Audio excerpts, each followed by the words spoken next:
Sir, అగ్నిమాపక సిబ్బంది వచ్చి వరదల వల్ల మీ ఇళ్లలో పేరుకుపోయిన బురదను క్లియర్ చేశారు కదా, ఎలా ఉంది ఇప్పుడు? చాలా బాగుందండి, వండర్ఫుల్ గా ఉంది, బాగా చేశారు. రియల్లీ రియల్లీ గ్రేట్ అండి. ఏమేం చేశారండి? మొత్తం క్లీన్ చేశారు, మొత్తం ఈ సెల్లర్ లో ఉన్న వాటర్ అంతా డ్రైన్ చేశారు వాళ్ళే, ఆ హాస్పిటల్ అంతా క్లీన్ చేశారు వాళ్ళు. చాలా బాగా ఇళ్లలో కూడా వెళ్ళారండి, ఇళ్లలో కూడా వెళ్లి మంచి ప్రతిదీ అడిగి రిక్వెస్ట్ చేసిన చోటల్లా కూడా ఇళ్లలో చక్కగా ఎదుర్కొండా వాళ్ళ ఇల్లు గానీ అంతా కూడా ఈ ఇళ్లలో మొత్తం అంతా కూడా వాటర్ తోనే క్లీన్ చేశారు. చాలా ఓపిక్ గా వాళ్ళకి ఇక్కడ మొత్తం అంతా ఈ రోడ్డు మీద ఎక్కడ చెత్త లేకుండా, అంటే చెత్త కుప్పలు వాళ్ళు వచ్చి తీయాలి కదా, పారిశుధ్యం వాళ్ళు తీస్తున్నారు.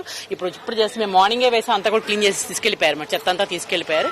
వాళ్ళ ఫైర్ సర్వీస్ వాళ్ళు నిజంగా ఇదంతా కూడా చాలా గుడ్ జాబ్ అండి.